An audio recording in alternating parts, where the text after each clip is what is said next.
Getting into PvP in Wizard101 is not as hard as it's made out to be, and in this video, I'm going to show you how to do it on console.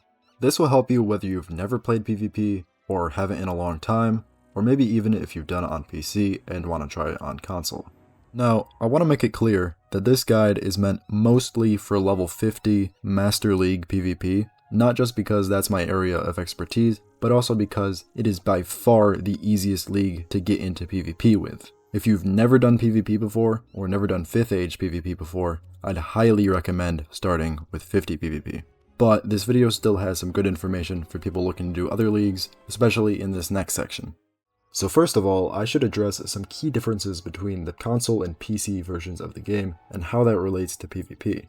If you're someone who's never played PvP, this probably matters less to you, so you may want to skip this part, but the main takeaway is that things you see or hear about PvP on PC may be completely different from on console, and that is because we are in different updates.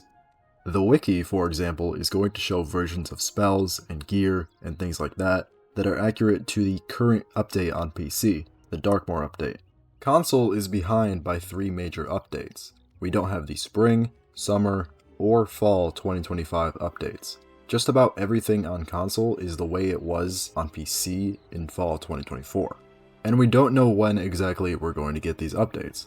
They could drop the spring update in spring, or in a week. And that makes console somewhat volatile. I don't know. But let me actually answer the question of what is different between console and PC. Well, first of all, certain gear is different. The level 60 atavistic gear set is not yet on console. That was added to PC in the spring update. More relevant to Grand PvP though, certain packs are not available yet. And what this means is that, at least I'm fairly certain, the only amulet right now that gives a triangle socket is the Fairy K one. Secondly, there are spells that are either absent or very different. The most important to note at level 50 are going to be Poison, Frostbite, and Judgment still being legal, as well as lore spells that steal or shift hanging effects being weaker. There are also no Aquila spells, no Darkmoor spells or reworked Shadow spells, and no Rig 4 Weaving spells. Also very important to point out, fusions are still allowed at level 50. And then there are some things that, regardless of update, are just inherently different between console and PC. For one, cycling your deck is quite a bit harder with the controls of console. I honestly hope that KI will either improve the controls or increase the amount of time you have in your turn. But for 2, there is a difference in the community of console and how it interacts compared to PC. Console is a larger but more casual platform, and although that is then skewed by people who play competitive game modes typically being less casual, I still think that console PvP will maintain a somewhat more casual player base than PC. It also helps that since there is no text chat on console, there's no trash talking. Although maybe for some people this is a downside. It's also more casual, at least for now, in that the servers are new, so people don't all have perfect PvP pets, or maxed out Spellements, or raid gear, or anything like that. Obviously, that will change in the coming months, but right now, because of that shared lack of resources, the barrier to entry on console is significantly lower. And that is one of the reasons you should get into console PvP. But how do you get into PvP on console? Well, let me first explain the different leagues and how they work. There are 4 of them: Master, Legendary, Exalted, and Premier. These correspond to level 50, 60, 100, and Max, respectively. You have to be at least these levels to enter their league, and, ideally, within the 10 level bracket in which they are meant to be played. So Master League 50 to 59, Legendary 60 to 69, etc. Obviously Max is just max level. But don't sweat it if you're over the level of the league you want to play. You can, for example, enter the Master League at level 170. The catch is that your stats will be scaled down to be appropriate and balanced for that level. If you want to see what your scaled down stats will look like before you play a match, talk to this NPC, click on the league you want, and then check your stats page. Now the other thing to account for when it comes to stats is stat caps. These limit how much you can have of each stat at your level in PvP. You can also check if you're hitting these with that same NPC, but I'm also going to put all the caps up on the screen right now. As well as the level range, there are some other major differences between the leagues. The spells that you can actually use depend on the league. You can't go into Grand with Storm Owl. Any spells you're using must be allowed at the lowest level of the league. So for example, in the Master League, all spells must be level 50 or below. At Exalted, level 100 and below. You can't use your rank 8 spell in Grand, even if you're level 58. If you're confused right now, just listen. This is indicated on the card. You see this elephant? It says level 42 on the side, meaning I can use it in the Master League. This Ifrit says 58, so I cannot use it. If it doesn't say anything, don't worry about it. If it has this symbol, that means that it's not allowed in any league, completely banned. The main reason for a spell to be PvP banned, other than it being extremely OP, is that it's considered to be outside of the identity of its school, as far as PvP is concerned. This has to do with the Roshambo system, which I will get into later. Another major difference is the rule sets. No leagues allow the incoming healing stat, Decathlon decks, or pre-enchants. Auras are largely absent from Masters, Critical is disabled in both Master and Legendary, and Shadow Enhanced spells are only allowed in Premier. Anyway, to enter queue, you just have to use the corresponding kiosk. I'm not sure why they're in that order. You can do practice PvP, but you're more likely to find a match if you do ranked. It's not that scary, I swear, you'll be fine. But let's get into what you actually need in order to survive in PvP. For Grandmaster, it's actually not that much. Starting off with gear, your go-to is going to be the Dragonspire World Gear obtained from the Great Spire. This is a fairly easy dungeon to farm, the drop rates are not terrible, and there's a pity system with which you can actually just buy the tier 2 gear from the bazaar and craft it into the tier 1 gear. You may notice, as far as the hat, robe, and boots go, this is actually 2 gear sets, one with pins and one without. The regular set gives accuracy, whereas the pin set gives pip chance, except for the robe, which is the exact same, except for the item cards and the pins. The regular set can also be crafted into the pin set, but not the other way around for whatever reason. Pins, if you're not already aware, are like jewel sockets, but for clothing. They allow you to get good stats for a secondary school. I will touch more on this after the Roshambo segment. The Dragonspire gear, combined with rings and Athames from Wintertusk, can make a completely free-to-play, viable setup for Master PvP. But let's go through this piece by piece. Keep in mind, this is a general guide for what most schools can use. It can certainly vary from school to school. For hats, Dragonspire is more than likely the way to go. For robes, Dragonspire as well, but I have seen people use the Wintertusk crafted robes. These offer more health and typically more damage, but in my opinion, you're missing out on too much pierce. For boots, you can certainly use the Dragonspire ones, but the absolute ideal, hands down, is going to be the Professor's Horde Pack boots. This is not free to play, obviously, but if you're going to spend any money, this is absolutely one of the best packs to buy anyway, because it gives you both the Mass Feint Dworgen hat and the Incendiate Falmea hat, both of which are very useful for PvE. And the drop rates for the boots are not horrible. The best wand you can get is from the Fairy K Horde Pack. This is another very meta pack to buy, but it's definitely not necessary. It's usually 1 or 2 more damage than the Dragonspire wand, and that's it. If you're dual schooling into a lower DPP school, you may want to use the Sky Iron Hasta for that universal damage, but you do lose some pierce. For Athames, a great free-to-play option is the Wintertusk Bear's Claw of your school. You can most likely find these in the bazaar, but if not, they are farmable from certain bosses. Some schools like Ice that get very low damage on their Bear's Claw might want to consider using something like the Garnet Bear Claw because this gives a solid 6 universal damage. Alternatively, on some schools you can buy the Skyfarer's pack for the Athame if you want to trade health for a little pip chance. I wouldn't personally recommend it though. Now amulets are probably the shittiest part of this current update on console because basically everything sucks except for the Fairy K amulet and Mastery amulets. If you don't want to buy packs and you're not dual schooling, basically use whatever. Look for something with a good item card and good sockets. Rings are a similar story to Athames. Most of the Wintertusk ones are quite good, but there are some pack rings that arguably outclass them on certain schools, such as the Fairy K and Skyfarer rings. I would definitely give those a look. And then for decks, you are most definitely going to want one of 2 decks. The Celestia crafted deck, if you need extra accuracy or pip chance, or the Dragonspire deck if you really want Arch Mastery and deck space.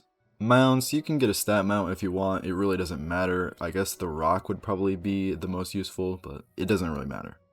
Now pets are difficult because the kiosk on console is pretty empty as of now, and it's just a complex topic that could use an entire video.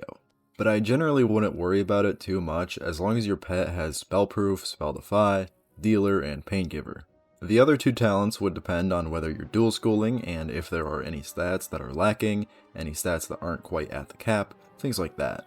You might add another Giver and Mighty, or maybe you add Armor Breaker or Sharp Shot. It really just depends on what you want. But at the moment, it's not hugely important, and I'm not much of an expert, so I'm not going to spend more time on it. If you're not sure what to prioritize with your stats, you should be pretty close to both your school's damage and resist caps. You should be fairly close to your school's pierce cap if you're not hitting it, and as for accuracy, you want to be able to not fizzle any of your spells, including lore spells, which are 5% less accuracy. Although it is possible to hit 100% pip chance at Grand, it's not very easy, but you should aim to have at least 80%. Once you have enough tickets to do so, you should talk to Jordo Mistborn and buy health and flat resist jewels. On circle sockets, you're going to want pierce jewels, which can be bought from the bazaar, unless you're over the cap. And for triangle sockets, use whatever gets you to perfect accuracy, and then fill the rest with pip chance. Okay, the second thing you need for PvP is Spellements. And this is something that I feel is so overblown by people in the community, and it just drives people away from PvP for no reason. Hot take, you do not need maxed out Spellements to compete in PvP. All you need is enough Spellements to unlock the B path of the spells you're gonna use. That's only 75, which you typically get most of from just doing the main questline up until this point, or from farming the Great Spire. If you don't have that many, you can pretty quickly farm them from certain bosses in Arc 1. Watch this video for more information. The only difficult part is getting lore Spellements. I will admit that is quite the grind. However, whether you really need them and how many you need depends on your school. Some don't need any. On screen, I have the lore spells for each school, ranked 0 to 3 depending on necessity. 3 is absolutely necessary, 2 is very good to have, 1 is maybe useful, and 0 is useless. Keep in mind this is somewhat opinionated. Below that is how many Spellements you need to obtain them.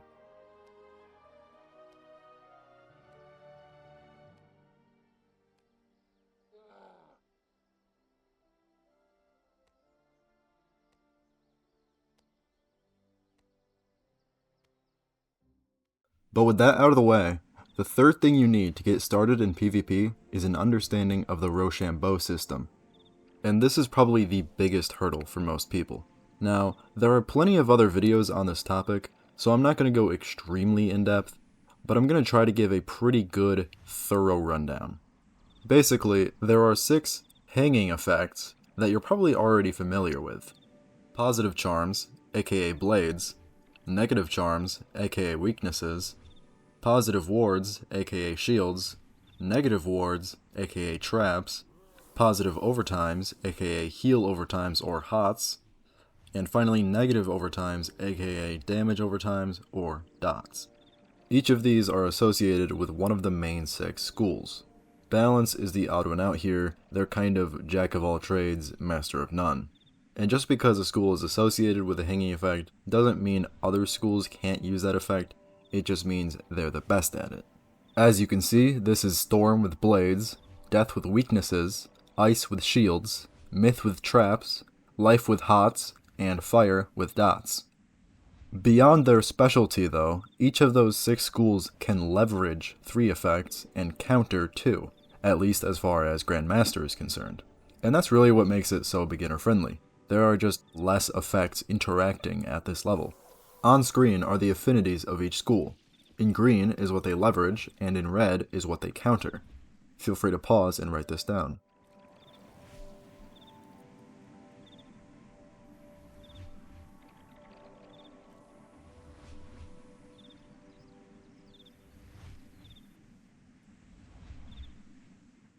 An example of leveraging would be Ghoul Path B. Death leverages both shields and blades, and what Ghoul does is it gambits your shield for a 55% blade. If you don't know what a gambit is, it's essentially giving up something helpful to you for something hopefully, situationally even more helpful to you. A counter, or a clear, as it's called on the cards, is different. Those get rid of something that's bad for you and turn them into something good for you. Example, Scarecrow Path B. Death counters blades, and they also leverage weaknesses, so Scarecrow is a quite good spell that turns your enemy's blades, something bad for you, into weaknesses on them, something good for you. And that's basically the key to reading all of these bottom path spells. If it says Gambit, you're giving it up for something better. If it says Clear, you're countering it and shifting the momentum in your favor. Balances are weird, of course, and most of what they do is swaps and echoes. Swaps are what they sound like. For example, Scorpion puts your enemy's shield on yourself. You have to be careful with these though, because this is different from a steal or a shift. If you have a shield on yourself already, that will go over to your enemy. It swaps them. Echoes, on the other hand, are also kind of what they sound like. They take something your enemy did and do something similar. For example, Hydra will give you as many shields as they have shields, up to 5. That's another important part of understanding these descriptions. If you see a number in parentheses, and it's not next to an overtime, that essentially means up to, the number, and per. Echo and put on up to 5 shields per shield on your enemy. And although echoes don't remove the effects like clears do, this means you can echo them as many times as you want, as long as they aren't removed. But what all of these interactions between which schools counter what result in is certain matchups being good for you, and certain matchups being bad for you. How am I, as an ice, going to beat a fire when they counter both shields and traps? Well, that's where using spells of different schools comes in. I'm not going to struggle against fire so much if I start using some life spells, because life counters the fire's dots and the fire's traps. If I'm doing this to a great extent, getting life stats and all that, maybe a mastery amulet, it's called dual schooling. A pretty big benefit of dual schooling is that I don't have to worry about fizzling so much. Another example, Evil Snowman is a very commonly used weakness counter, but if I'm running no ice accuracy, then I have a 1 in 5 chance of fizzling it, whereas I could always run some power pins to give me accuracy to ice, and now I'll always power. Alternatively, you can train 100% accuracy counter spells from Diego, but you'll need a lot of training points for this. I believe it's usually up until the school's 5 pip before you can unlock it. The ideal school to duel with is one that covers what you don't counter. I'd say at Grand, the most important to counter, if your school doesn't already, are shields and dots. And no school counters both, so you may have to pick. There are 6 hanging effects to counter, and with your primary and secondary school, you have 4 to choose from.